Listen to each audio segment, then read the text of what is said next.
Vamos nessa, digam aí, tá tudo ótimo, o som tá bom, beleza, beleza. Boa noite, pessoal. Bom, por que alguém deixaria de sair do Poder Judiciário? Por que alguém buscaria revolucionar a sua carreira na advocacia? Por que alguém buscaria uma grande transformação na sua carreira? A primeira coisa que eu quero te dizer é calma. Calma, por quê? Quando você aprender o trabalho com holding familiar, você vai descobrir que, na verdade, essa grande transformação na sua carreira, não é necessário que haja um grande movimento de transformação da sua parte. Não é necessário que você pare de fazer tudo o que está fazendo para começar a trabalhar com holding familiar. Você pode começar exatamente de onde está, exatamente com os clientes que você já tem, exatamente do ponto que você está agora. Você não precisa parar, andar para trás para dar 2 passos para frente, nada disso. Você pode começar da onde você está agora, não importa qual é o nível de advocacia, qual é o nível de trabalho jurídico que você desenvolve, né? Aonde você está já é suficiente para a gente poder começar nesse trabalho, beleza? E para isso acontecer, primeiro a gente precisaria ter claro o seguinte, ora, por que, afinal de contas, eu deixaria, eu perderia o foco da minha militância no Poder Judiciário? Porque você, aliás, quando eu pergunto isso para os colegas, parece que é uma unanimidade. Vamos pensar só numa coisa, nós temos um estatuto, nós temos uma regra, né? Nós temos uma regra, que é o Estatuto da Advocacia, a Lei 8.906 de 94, né? Lei 8.906 de 94, ela traz ali o Estatuto da Advocacia, temos um conjunto de regras que nos favorece, que nos protege, nós advogados, né? Que ela milita em nosso favor, pelo menos em tese, tá? E está lá no artigo 6º, está lá no artigo 6º da Lei 8.906 o seguinte, olha, não há hierarquia nem subordinação entre advogados, magistrados e membros do Ministério Público, devendo todos tratar-se com consideração e respeito recíprocos. Não há hierarquia nem subordinação entre advogados e membros e magistrados. Vamos botar o magistrado, já que estamos falando do Poder Judiciário em si, né? Não há hierarquia entre advogados e magistrados. Esta é uma afirmação da lei. É a lei que traz essa informação. E sobre isso eu quero começar com você, dividindo aqui um videozinho muito, muito rapidinho. Ele responderá somente as perguntas da defesa. Os tribunais superiores admitem o silêncio parcial. Ou ele exerce o direito ao silêncio completamente. Excelência, ou ele exerce o direito ao silêncio completamente, certo. ou então ele Vossa Excelência não vai permitir. Certo, mas eu preciso formular um requerimento, eu queria que a senhora me assegurasse a palavra. Pronto. Certo? Eu posso começar? Não, você não pode começar porque quem interroga é o juiz. Não, eu quero formular um requerimento. Ao final, o senhor formula o seu requerimento. Ao final do interrogatório, o senhor formula o seu requerimento. Vossa Excelência é contrária à jurisprudência dos tribunais superiores? Não, nada disso. Ou ele exerce o direito ao silêncio. Não, ele Excelência. pode escolher responder as perguntas da defesa. Inclusive o STJ tem decidido reiteradamente. Eu já disse ao senhor que ou ele exerce o direito ao silêncio por completo. Ele tem direito ao silêncio parcial, Excelência. Não, ele não vai responder. É uma opinião da senhora, mas os tribunais... É a opinião da senhora, e os tribunais superiores, Eu não tenho medo de grito, Excelência. Agora, eu não tenho... Meus amigos, artigo 6º da Lei 8.906. Não há hierarquia entre juízes e advogados. Não há hierarquia. Não é o que parece que acontece na prática. Não é o que parece que acontece na prática.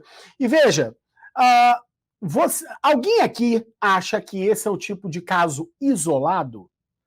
Não parece que é caso isolado. Todos nós aqui vemos isso acontecer diariamente no Poder Judiciário. Mas a lei está lá no artigo 6º, tem um parágrafo único ainda no artigo 6º, que diz lá, olha, as autoridades, os servidores públicos e os serventuários da justiça devem dispensar ao advogado no exercício da profissão, aqui a vista não está mole, não. No exercício da profissão, tratamento compatível com a dignidade da advocacia. Devem dispensar ao advogado tratamento compatível com a dignidade da advocacia. E eu te pergunto, será que é isso que nós estamos vendo? Será que é isso que nós estamos vendo?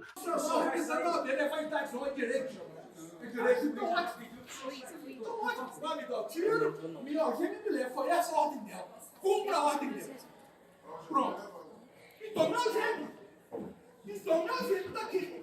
Não, me algeme. Me algeme. Minha prerrogativa. Eu não vou abrir mão da minha prerrogativa. Não dou. É minha prerrogativa. Não abro mão pra ninguém. Não dou. Não dou. É minha prerrogativa. Não estou escutando para ninguém. Quem está complicando são vocês. É minha prerrogativa. É minha prerrogativa. Então orienta a doutora magistrada que eu sou advogado, estou no mesmo nível dela e, além de tudo, estou defendendo a minha prerrogativa. Não quero saber. Então use a força que me tira daqui. Eu não saio daqui sem o representante da OAB. Não saio. E acabou. Encerrou. Quiser tirar, tira. Não é só advogado. Não é só um advogado. É um senhor. É um senhor sendo coagido por policiais, amando daquele com quem não tem hierarquia e deveria dispensar tratamento digno ao advogado. Tratamento condizente com a dignidade da advocacia. Não é isso que a gente vê. Apesar da lei. E a lei não para. O artigo seguinte, logo no primeiro inciso, o artigo 7º da Lei 8.906, logo no primeiro inciso diz assim, olha, são direitos do advogado exercer com liberdade a profissão em todo o território nacional. Gente, olha só, vamos tirar o trecho liberdade? Tira o trecho liberdade. Exercer a profissão em todo o território nacional já bastava. Já bastava. Não, mas a lei estabeleceu a liberdade como um princípio, como direito do advogado. O exercício da profissão de forma livre. Aí eu te pergunto, episódios como esses que a gente viu aqui tornam possível o exercício da advocacia de forma livre? Isso quando a coisa não se torna ao avesso, de forma ainda mais exagerada, como nesse caso aqui. Não, vou esperar aqui. Não, vou esperar aqui. Então por que eu chamo o policial? Por favor, chama o policial. Tá atrapalhando o direito. Tá, por favor, chama o policial. Doutora, você calma. Eu estou calma, eu estou calmíssima. Agora, eu estou indignada de vocês como representantes, e essa senhora também, como representante do Estado, atropelar a lei. Eu tenho o direito de ler a contestação e impugnar os pontos da contestação do réu. Isso está na lei. Eu não estou falando nada aqui. Absurdo. A única coisa que eu vou confirmar aqui se a senhora vai ter que sair ou não. Se a senhora tiver que sair, a senhora vai sair. Não, eu tenho que esperar o delegado da OAB, que eu quero fazer cumprir o meu direito. Eu vou por ele, a senhora vai sair. Ah, tá. Isso tá errado, ela tá Não pode. Cara. Pelo amor de Deus, Eu estou trabalhando. Eu quero trabalhar. Eu estou trabalhando. Porra, pelo amor de Deus, cara. Trabalhando. Eu quero trabalhar. Eu tenho direito de trabalhar. É meu direito como mulher, como negra, é trabalhar. Eu quero trabalhar. Eu estou trabalhando. Tá função, cara. Não pode ter isso, pô. Eu estou trabalhando. Eu quero exercer meu direito de trabalho. Lamentável. Lamentável que isso aconteça dentro do Poder Judiciário brasileiro. Dentro do Poder Judiciário brasileiro. E é lógico, às vezes o receio da liberdade, não é o receio de perder a liberdade e sair algemado, como essa colega saiu algemada, mais que algemada, arrastada pelo chão. Nojento, podre. podre. E isso não é um ato isolado de um magistrado ou de outro. Isso é o que nós estamos vivendo dentro do Poder Judiciário. E o receio, a perda da nossa liberdade, já não é mais a perda da liberdade só com esse medo do risco de ser algemado por conta de alguém que supostamente não tem hierarquia conosco, mas pode nos dar voz de prisão. Isso não é compatível. Isso não é compatível no exercício da profissão de forma livre. Mas a falta de liberdade, ela muitas vezes está no seu receio de não poder confrontar o magistrado sob pena da retaliação na decisão. Sob pena da retaliação na decisão. E isso acontece no juizado especial. Isso aqui é um caso de JEC, juizado especial cível. Mas isso acontece do JEC até a Suprema Corte no Brasil. Olha só esse episódio lamentável em pleno STF. O pedido de justiça que eu estou fazendo aqui para vocês, excelências, ele nunca foi tão eloquente como esse presente caso. Para vocês. Perdão, não entendi, ministro. O tratamento que Vossa Excelência... me perdoe, Vossas Excelências, me perdoem. Inclusive, queria confessar aqui para vocês que nessa causa se discute a ausência de cumprimento dos requisitos do 9... Presidente, novamente, advogado se dirige aos integrantes do tribunal como vocês. Eu peço... Há de se observar a liturgia. Eu peço escusas. É uma doutora. Sim. Professora. Peço desculpas, Vossa Excelência. Talvez pelo nervosismo, o senhor, Vossa Excelência, tem toda a... Asqueroso esse canalha. Asqueroso esse canalha e canalhas como esse. Sabe por que eu falo isso? Porque é o seguinte, o colega lá não podia falar assim, como é que é, Excelência?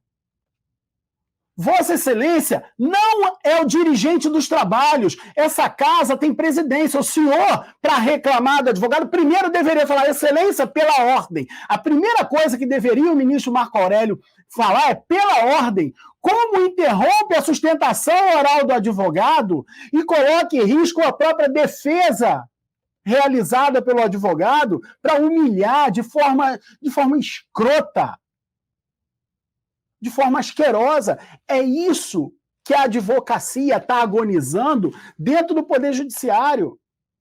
Mas a pena que eu tenho maior talvez não seja nem do advogado, é do jurisdicionado. Por quê? Porque o jurisdicionado, ao não ter um advogado podendo agir de forma livre, por que ele não pode agir de forma livre? Porque se ele vai na mesma medida, ele corre o risco e a certeza de ter uma decisão contrária. Então é ofensivo, mais do que ao advogado, ao jurisdicionado, ao povo. O desrespeito à advocacia é um desrespeito ao povo brasileiro. É um desrespeito ao ser humano. É perder o ser humano da reta. E episódios como esse estão o tempo inteiro. O tempo inteiro. Olha só esse exemplo de desrespeito ao ser humano. Eu prevejo que, se eu eventualmente impedir a defesa de fazer esse tipo de pergunta, isso vai ser revertido, né? Apesar de eu discordar veementemente disso, sim, entender que isso é um contrassenso do processo penal, é um contrassenso do direito, mas eu vou deferir a defesa fazer perguntas para o acusado. Fique à vontade aí, doutor. Perfeito, Silêncio, obrigado. Eduardo, você pode me dizer o que foi que aconteceu no dia dos fatos que você está sendo imputado? Claro. No dia do acontecido, posso falar, Excelência?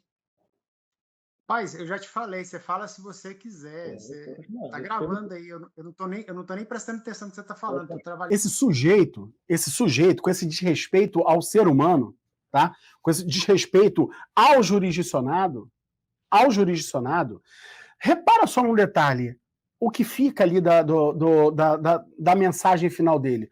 Não fosse suficiente esse nível de escrotidão que haja uma pessoa com total descompostura com o cargo, né? Não fosse suficiente a escrotidão, ele ainda diz o seguinte, olha só, eu não estou prestando atenção, não é porque ele está aproveitando o tempo livre para estar no YouTube olhando piada. Não! Ele está ali trabalhando em outro processo. Ainda tem esse detalhe. E é para isso que nós estamos aqui hoje, nessa nossa aula de hoje. É para isso que nós estamos aqui. Só que eu precisava começar essa aula de hoje enfiando na tua goela um elemento para te fazer engasgar e cuspir. Eu quero convidar você a participar de um movimento contra a advocacia que está se sujeitando a isso. Eu não estou te convidando para participar de um grande ato de rebeldia. Não, eu estou te convidando a aprender algo para pular fora desse troço asqueroso. Para sair dessa coisa que está em colapso. Esse juiz, com essa forma nossa, esdrúxula de se dirigir ao jurisdicionado, ele ainda revelou o colapso que está. Ele parou, ele está ali deixando de exercer a função pública dele, supostamente para trabalhar mais. Por quê? Porque a demanda é exagerada. Veja só, eu vou até botar isso aqui, eu quero compartilhar com você aqui no iPad alguns elementos aqui que eu vou escrever para você.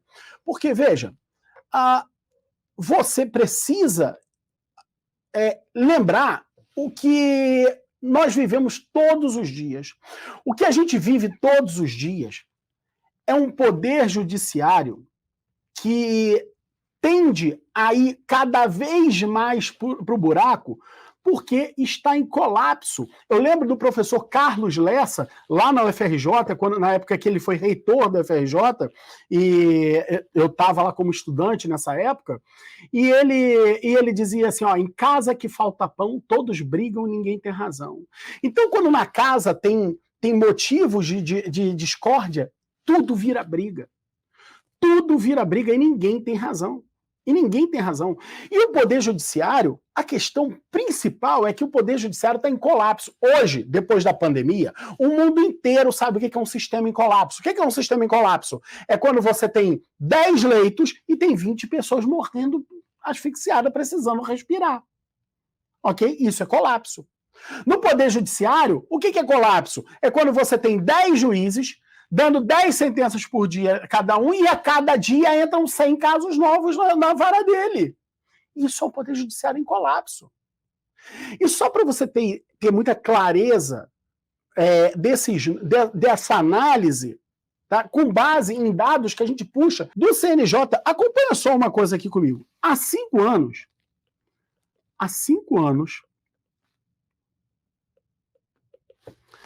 no Brasil, existiam 148 milhões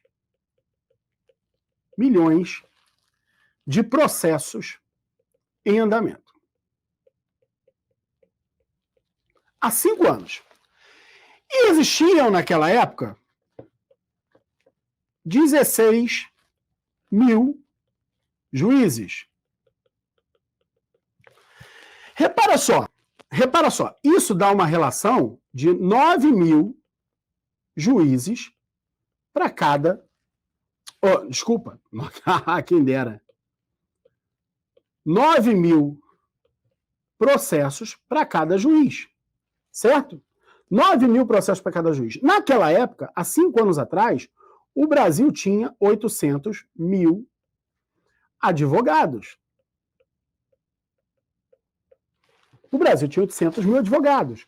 Ou seja, 148 milhões dividido por 800 mil são 185 processos por advogado. 185 processos para cada advogado. E aí, veja, esses números, de 5 anos atrás, eles já representavam o caos. Por quê? Porque no momento que você entrega 9 mil processos para cada juiz em 1 ano, cada juiz ser responsável por 9 mil processos, fora os que estão de férias, aí você bota os caras que estão de férias, os caras que estão de licença, os caras que estão viajando num congresso em Búzios. 9 mil processos para cada juiz, isso aqui é o colapso. E é o colapso também para eles. Também para eles. Para você ter ideia de como isso é visto como colapso, Olha o que fala sobre esse tema o ministro Barroso. Ter que realizar em algum lugar do futuro uma grande campanha pela desjudicialização da vida no Brasil, porque não há estrutura, cara como seja, que possa suportar o crescente aumento de demanda, muitas vezes com demandas que poderiam ser evitadas por uma atuação profissional dos advogados, e acho que esse vai ser um novo campo profissional, que é a de composição dos litígios sem ação judicial. Acho que o advogado do futuro não vai ser aquele que propõe a ação, vai ser aquele que resolve sem propor. E aí você começa a ter uma noção da coisa. Porque, veja, se essa situação toda que eu estou te mostrando até agora já faz você falar assim, realmente eu não quero muito ficar dependendo do Poder Judiciário. Olha o que disse o Barroso. O Poder Judiciário também não te quer lá. O Poder Judiciário também não te quer lá, porque eles se você acha ruim 9 mil processos para cada juiz, o cara que tem 9 mil processos para julgar acha pior do que você. Ele acha pior ainda. Então eles também não te querem lá. E eles acham que esse monte de processo é culpa do advogado. E acham que a responsabilidade por reduzir o processo, como você acabou de ver, é do advogado. Mentira! Mentira! Não tem meios extrajudiciais de solução de conflito que vão dar jeito. Sabe por que não tem? Com todo o respeito do mundo aos colegas que atuam na área de mediação de conflitos, mas não depende deles, depende do sistema. Sabe por quê? Veja só, eu sou réu. Você pode me chamar, por exemplo, de Vivo, se você quiser, tá? Ou me chama de Net. Vou me dar um apelido aqui, Net, né? Eu sou réu. E aí, eu tenho um processo que eu devo para alguém, vou fazer umas contas aqui meio de padaria, tá? Eu devo para alguém R$1 milhão, tá? Eu devo para alguém R$1 milhão. No final de um ano, eu pego esse R$1 milhão hoje e boto no meu negócio. Eu faço esse R$1 milhão girar no meu negócio e se transformar, sei lá, duplicar em um ano. Muito facilmente eu faço esse negócio dobrar em um ano. Então, ao final de um ano, eu tenho R$2 milhões a partir daquele 1 milhão, beleza? Aí o que acontece? Eu tenho um passivo na justiça de R$1 milhão. E eu tenho aquele R$1 milhão no meu caixa. O que acontece se eu não pagar aquele passivo? Se eu não pagar aquele processo e deixar rolar na justiça? Aí o advogado, da outra parte, me chama para mediação de conflito. Legal? O juiz me chama para audiência de conciliação. Só que eu estou cagando para esses caras. Eu estou olhando, o empresário está olhando para dentro do seu caixa. É lógico. É lógico que ele está errado. É óbvio que não. Ele está jogando nas regras do jogo. Ele não está errado. Para de olhar para o cara e falar que ele está errado. Não, ele não está errado. Ele está fazendo conta com as regras do jogo. Um jogo que leva PIS, COFINS, CSLL e imposto de renda, tudo em cima da mesma coisa. No país que é proibido a bitributação. Tem quadritributação. Entenderam? Então é nessa regra do jogo que o cara está atuando. Aí ele está lá devendo na justiça R$1 milhão. R$1 milhão. O que faz ele ali? Ele, peraí, faz conta. Pô, se eu deixar de pagar aqui, eu vou perder. Tá certo, é devido aqui. O que eu vou ter que pagar no final do ano? Eu vou ter que pagar lá a atualização não vai dar quase nada, dá pouquinho. Vamos desconsiderar a atualização só para uma conta de padaria. Eu vou pagar aqui 1% de juro ao mês, tá? Vai para 120 mil. Eu vou pagar mais 10% de sucumbência, são mais 100 mil. Pô, peraí. No final do ano, se eu botar esse 1 milhão, eu dobrei esse dinheiro no meu negócio. Fiz 2. Pô, para que eu vou pagar 1 milhão na justiça, se eu posso botar esse mesmo dinheiro para girar o meu negócio e no final de um ano eu ainda saio com lucro de quanto? 1 milhão menos 240, de 760. Entenderam? Não vale a pena, é burrice para o empresário que faz conta pagar o processo na justiça. É mais jogo contar com a regra do jogo. Então não tem nenhum esforço que o advogado possa fazer. Por quê? Porque o jogo O jogo é desfavorável. O jogo favorece aquele que quer o litígio. O litígio no Brasil é muito barato. As consequências do litígio são muito baratas. Ações de indenização de dano moral, que é tabelada no Poder Judiciário, e ainda tem gente falando em indústria do dano moral, isso é uma piada. Então não tem nada que o advogado possa fazer para impedir o conflito. Não tem nada. Mas, apesar do discurso do Barroso, o Poder Judiciário sabe muito bem disso. De que maneira ele se movimenta? Há 5 anos, você tinha essas contas que eu acabei de te mostrar aqui. Como é que é o cenário de hoje? Como é que é o cenário hoje? Hoje. Ok? Hoje são... Lembra dos 148 milhões de processos? Hoje são 127 milhões de processos. Aí o que fez o Poder Judiciário? Lembra lá dos 16 mil juízes? Hoje são 18 mil juízes. Caraca, a barra dos caras deu uma melhorada. Caiu de 9 para 7 mil processos por juiz. Tá bom? Lógico que não tá bom. Lógico que não tá bom. Por outro lado, o nosso problema se agigantou. Sabe por quê? Porque hoje, lembra dos 800 mil advogados? Hoje são 1.200.000 advogados. Então você, doutora, você, doutor, que há 5 anos atrás cuidava de 185 processos, hoje você cuida de 106 processos.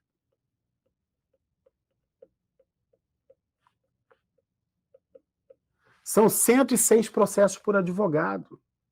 E aí o que acontece?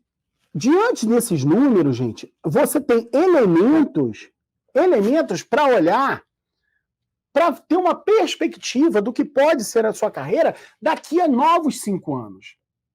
Daqui aos próximos 5 anos. De que maneira? Pega as variações. As variações.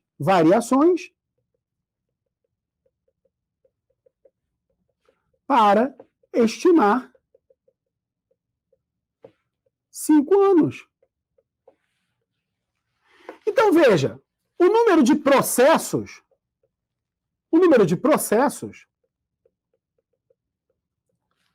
está reduzindo, ok? Está reduzindo a uma taxa de menos 14% a cada 5 anos. Ou seja, a tendência é que daqui a 5 anos você tenha menos 14% de processos. O número de juízes está reduzindo, está aumentando a uma taxa de 12%. O número de advogados está aumentando a uma taxa de 50%. E quando você mescla esses números, a taxa de processos por advogado está reduzindo 42% a cada 5 anos. Ou seja, a tendência é que você chegue daqui a 5 anos, ao invés de ter 106 processos, tá? 106 processos para cada advogado, é você chegar daqui a 5 anos com 109 milhões de processos para 1.800.000 advogados, a uma taxa de 60 processos por advogado. E aí, veja qual é o problema disso. A remuneração média do advogado no Brasil, e eu não estou falando de salário. Salário, quem tem são os advogados empregados. No passado, eu fazia essa conta com base em salário. O salário do advogado hoje no Brasil, a média, segundo o CAGED, que é um cadastro do Ministério do Trabalho, é de um pouquinho menos de R$5.000 de salário Só que quantos advogados tem, empregados, seletistas, tem no Brasil hoje, concretamente? Quase nada. A grande maioria não é.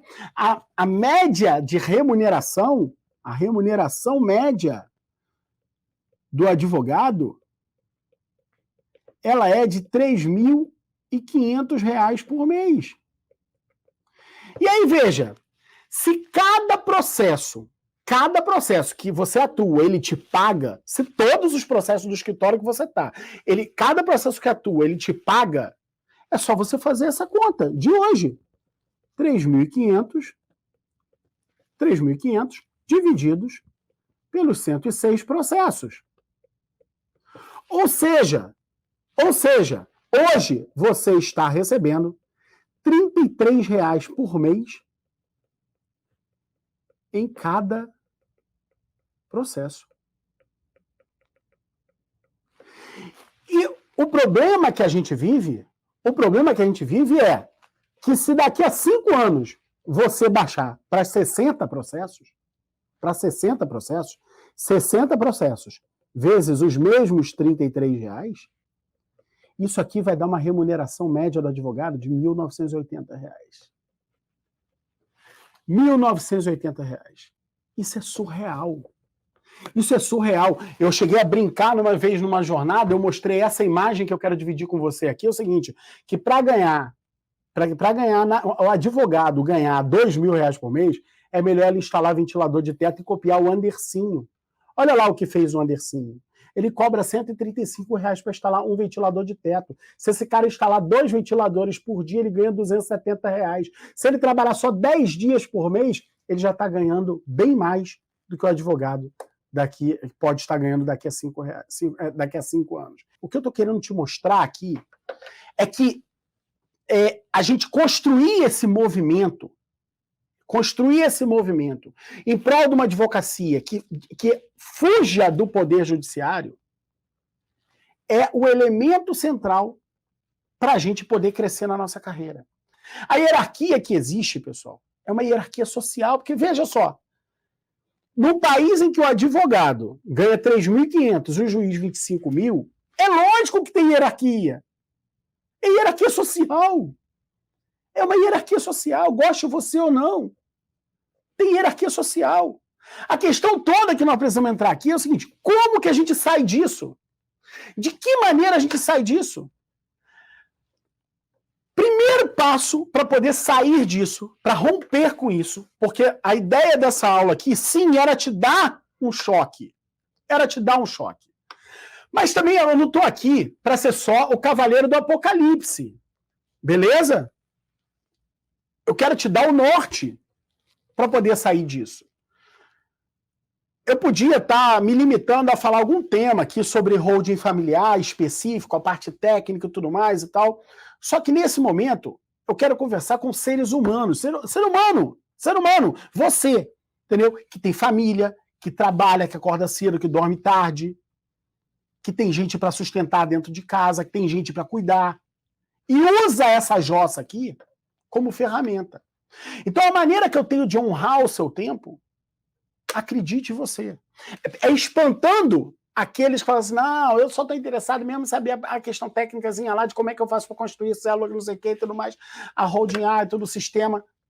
Então, a primeira coisa que eu quero é tirar daqui essas pessoas e manter aqui comigo quem está disposto a ingressar nesse movimento. Ingressar nesse movimento em prol de uma advocacia completamente diferente, em prol de uma advocacia que não dependa mais do Poder Judiciário. Então, veja, o seu primeiro passo para romper com isso é parar de disponibilizar para o povo as matérias da faculdade. Por quê? Na minha opinião, na minha modesta opinião, é uma advocacia velha você se apresentar como uma pessoa que... O que você faz? Ah, eu sou advogado de direito de família. Ah, eu sou advogado de direito do trabalho. Ah, eu sou advogado de direito criminal. Ah, eu sou advogado de direito tributário. Na minha opinião, a sociedade moderna não precisa mais desses profissionais. Não precisa. ela vai cada vez mais buscar profissionais que resolvam problemas específicos. Você não precisa concordar comigo, não. Tá? Não concorda comigo, não. Fala você. Se você... Fala você, não. Vamos cuidar do seu filho. Vamos cuidar do seu filho. Se seu filho tem, Deus me livre e guarde, uma queda jogando bola e se machuca, e machuca o tornozelo, você quer que ele seja tratado por um ortopedista ou por um especialista em tornozelo? Quiçá um médico que seja médico de um time de futebol que está acostumado a atender jogadores de futebol que sofrem aquele tipo de lesão. Olha que incrível. Caramba! Olha que incrível. E sabe por que eu te falo isso? Quando eu estava no Brasil, eu gosto de jogar tênis, sou uma bosta jogando, sou horrível jogando. Eu sou o melhor advogado de horror de familiar que já entrou numa quadra de tênis no Brasil. Mas eu gosto de jogar. E, pô, no tênis, às vezes, quando tá forçando muito, dá muita dor no cotovelo e muita dor no ombro. Muita dor. Então é comum esse tipo de lesão. E a galera tá sempre buscando médicos que são especialistas em tratar daquela lesão do cara que joga tênis. Olha isso. E Deus me livre e guarde 5 vezes mais se o filho de alguém aqui tem uma lesão no cérebro. Você acha que a pessoa vai buscar um neurocirurgião ou aquele especialista detalhadamente naquela lesão? É isso que o povo está buscando. É isso que a sociedade no mundo moderno está buscando. Ela está buscando o especialista do especialista da especialista? Não! Ela está buscando o especialista numa solução específica. Então, eu acredito que na advocacia moderna, além de romper com o poder judiciário, a gente precisa romper com aquela lástima de ser o advogado meio generalista, que é generalista mais específico numa matéria da faculdade. Essa é a verdade. Então, o que a gente buscou para transformar a nossa carreira e tem transformado a carreira dos nossos mentorados foi entregar para eles a solução de uma dor efetiva do povo. E que dor é essa? Essa dor é o inventário. Essa dor é o inventário. Por quê? Porque o inventário custa caro. E o povo brasileiro não tem noção de quanto custa o inventário ainda. Eles não fazem ideia de quanto custa o inventário. A formação patrimonial do povo brasileiro ela ainda é muito recente. Ela ainda é muito recente. Eu costumo dizer lá, quando eu faço as minhas palestras, seminário e tudo, eu falo assim, olha, há 30 anos atrás, o povo brasileiro falava em sonho da casa própria, a classe média. Hoje em dia não se fala mais em sonho da casa própria. Qualquer pessoa da classe média tem disponível um crédito imobiliário em qualquer banco, não é só na Caixa Econômica. Se ele tiver com o nome limpo, ele tem um crédito imobiliário disponível. Então não é mais sonho da casa própria. É uma realidade a possibilidade de comprar uma casa própria. Então a família brasileira começa a ter patrimônio, começa a viver um problema que não tinha no passado. É difícil você ver uma pessoa de 70, 80 anos de idade que recebeu herança. Essas pessoas formaram o seu patrimônio com as próprias mãos. Não receberam herança. É difícil, é muito difícil. Um cara de 80, 70 anos de idade que tenha recebido a sua fortuna por herança. Não, você vê pessoas com fortunas gigantescas e constituíram tudo do zero. Do zero. Agora, já está virando cada vez mais comum uma pessoa de 40 anos que passou por um inventário. Ou seja, as famílias estão começando a perceber que o inventário desidrata, dilapida o patrimônio da família. Eles estão começando a perceber isso e estão começando a buscar soluções para isso. Eu costumo dizer que o inventário acabou. O inventário é a nova sociedade incomandita por ações. Não vai ter mais. No futuro próximo não vai ter mais. Aqui nos Estados Unidos praticamente não existe. Sabe por que não existe? Porque é tão caro, que não serve para ser feito. Ele serve como mecanismo de coação do Estado para impedir que você adote uma conduta. Que conduta é essa? Deixar patrimônio em nome de pessoa física. O Estado norte-americano não quer que as pessoas físicas fiquem com o patrimônio no nome delas. Elas querem que bote o nome de uma companhia, de uma empresa. Por quê? Porque empresas giram a economia. E pessoa física não. Pessoa física pega e bota e guarda no bolso. Então, eles estimulam que você bote no nome de uma empresa. Uma das maneiras que eles têm de fazer isso é dizer o seguinte, olha, se você deixar no teu nome e você morrer, vai ser uma fortuna.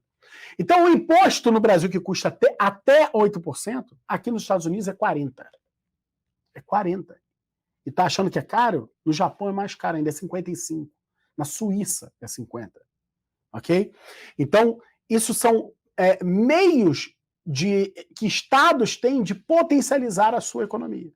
Então nós enxergamos uma dor do povo, o inventário. O inventário no Brasil, apesar do imposto não ser dos mais caros, ele foi feito para ser cobrado. Para ser cobrado. E junto com o imposto, como você, o cara já morreu mesmo? Aí vem honorários de advogado, que é caro. Vem cartório, que é caro. Vem certidões, que é caro. Vem custas, que são caras.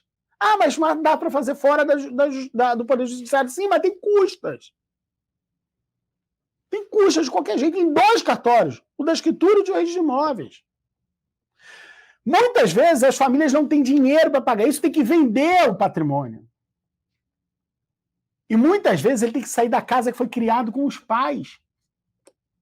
Só para nada, para pagar o inventário. Então essa é uma dor objetiva da família brasileira, que a família brasileira começa a descobrir que tem e começa a buscar a solução. E a solução ainda está na mão de muito pouca gente. A solução ainda é muito elitizada. E é para isso que nós estamos aqui.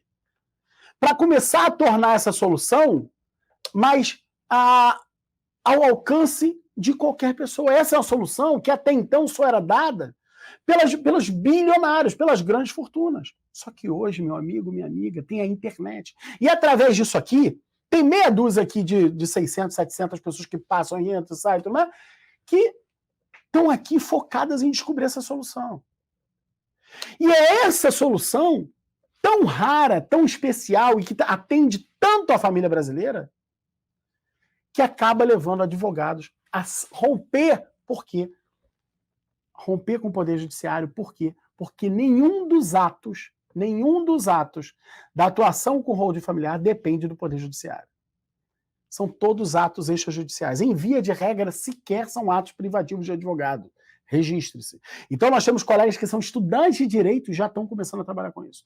Nós temos colegas lá no time Holding Brasil que são contadores. Nós temos colegas lá no time Holding Brasil que são bacharéis e encontram no trabalho com holding familiar a solução da sua carreira. A solução da sua carreira. E é lógico, o advogado, então, com muito mais preponderância. Esse trabalho com holding familiar, como é que ele funciona? Ele se divide basicamente em 3 etapas. Em 3 etapas.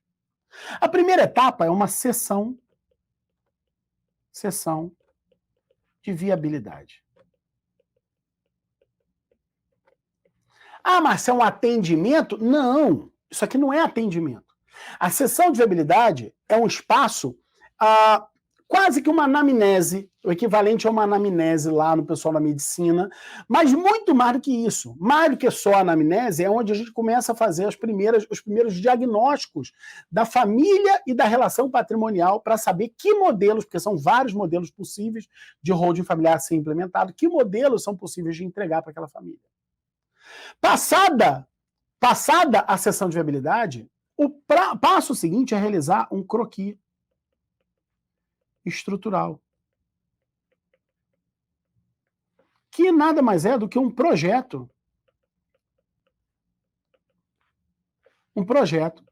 de holding familiar, que mostra o quê? Mostre todas as possibilidades, todos os modelos possíveis para aquela família, com os respectivos orçamentos de tudo. E converse com a família, cada modelo, para que a família possa escolher o caminho a ser seguido. E aí então, são os atos de implementação.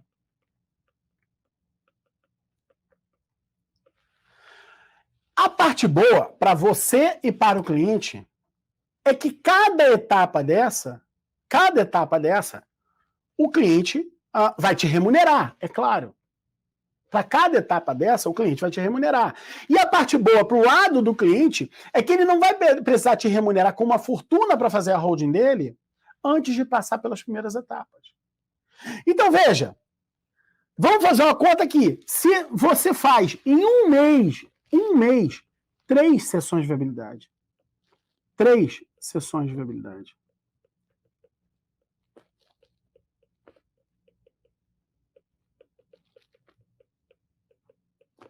Eu vou te dar referências de valores que a gente pratica no nosso escritório, por exemplo, que grande parte dos nossos mentorados também praticam. Tá?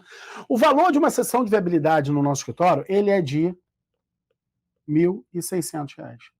Márcio, mas você faz holding familiar por R$ 1.600? Não, eu faço uma sessão de viabilidade, que é o primeiro passo do trabalho de holding familiar, por R$ 1.600. E não tem família que tenha patrimônio nesse país que não tenha condições de fazer isso. E de cada 3 sessões de viabilidade, pelo menos, no mínimo, 2. Ou seja, isso aqui vai dar uma arrecadação aqui para o advogado que fizer isso de R$ 4.800. Ok? R$ 4.800. É lógico, tem advogado que faz, por exemplo, como a gente fez na nossa última empreitada, foram mais de 50, tem advogado que faz 20, tem advogado que faz 10, tem advogado que faz 3, tem advogado que não faz nenhuma, se não quer fazer, porque tá devagar para fazer, ok? Mas vamos botar um número baixo, 3 sessões de habilidade. Dessas 3, no mínimo, 2 se transformam, avançam para a etapa seguinte, para fazer o croquis estrutural. Que no nosso escritório o valor é de R$ 7.200. O que dá R$ 14.400. R$ 14.400. E veja, na pior das hipóteses, essas 2 sessões de cada 2 croquis, pelo menos um, vai para a implementação. E eu estou querendo jogar por baixo para você. Eu não estou querendo falar em média. Eu estou querendo falar em valores baixos. Peguei uma família que tem um imóvel de 600, 700 mil reais, 500 mil reais. Já tive hold de imóvel de 300 mil reais. Mas não é raro acontecer. É raro. Mas, normalmente, vamos dizer, os mais baixos são 500 mil, 600, 700 mil. Tá? De patrimônio, valor de mercado de patrimônio, que vai custar, ter um custo total de implementação no mais baixo aqui, de 25 mil reais. Aí você vai botar aqui mais 25 mil reais? Não! 25 mil reais não, porque o cara já pagou 4.800, ele já pagou 14.400, para chegar nos 25 mil, ele vai ter que pagar mais 16.200, porque é lógico, se são etapas, se ele já pagou aquilo ali, você tem que deduzir o que o cara já pagou, tem que ser honesto, pô, pelo amor de Deus. Então, se essa holding aqui, a mais baratinha, vai custar 25 mil, pô, você imagina, o cara já pagou aquilo ali. A questão é, quando você totaliza tudo, quando você totaliza isso aqui, a pessoa que está se dedicando e se jogando para fazer isso aqui, faz isso tranquilamente. Tá? São R$ 35.400. É por isso que a gente chama isso aqui, de nível ouro. É por isso que o meu foco não é ensinar pessoas a trabalhar com holding familiar, a levar pessoas a aprenderem holding familiar. O meu foco é levar colegas a atingirem o nível ouro. Por quê? Para chegar no nível ouro só tem um jeito, trabalhando, ou seja, levando transformação para a família brasileira, levando informação para o povo, fazendo as pessoas conhecerem o sistema, fazendo as pessoas conhecerem o problema, fazendo as pessoas conhecerem a solução. Então só tem um jeito dele chegar nisso, é trabalhando. É trabalhando. E outra, no momento que ele chega nisso, ele gera transformação para a vida dele, porque o cara que sai de 3.500, de 4.500, de 5, o cara que sai de 15 mil reais por mês e passa a ganhar 35 mil reais por mês trabalhando com holding familiar, ele não melhora de vida. O filho dele muda de escola, ele muda de bairro onde mora, ele muda de carro, ele muda o restaurante que ele frequenta, ele muda os locais que ele vai, que ele escolhe para viajar. Ele para de fazer conta para pagar a conta. É por isso que nós estamos aqui nessa noite de hoje. Em busca de construir um movimento de rompimento com a advocacia dependente do Poder Judiciário para uma carreira que não faça conta para pagar as contas. Chegar no nível ouro começa por aderir a esse movimento de uma advocacia que rompe da dependência com o Poder Judiciário e para de fazer conta para pagar as suas contas. Não deixa de se inscrever aqui no canal, dar like, apertar sininho, essa coisa toda, para que o próprio YouTube te avise quando as nossas aulas começam. Um beijo no seu coração, fique com Deus. A gente se encontra na próxima aula.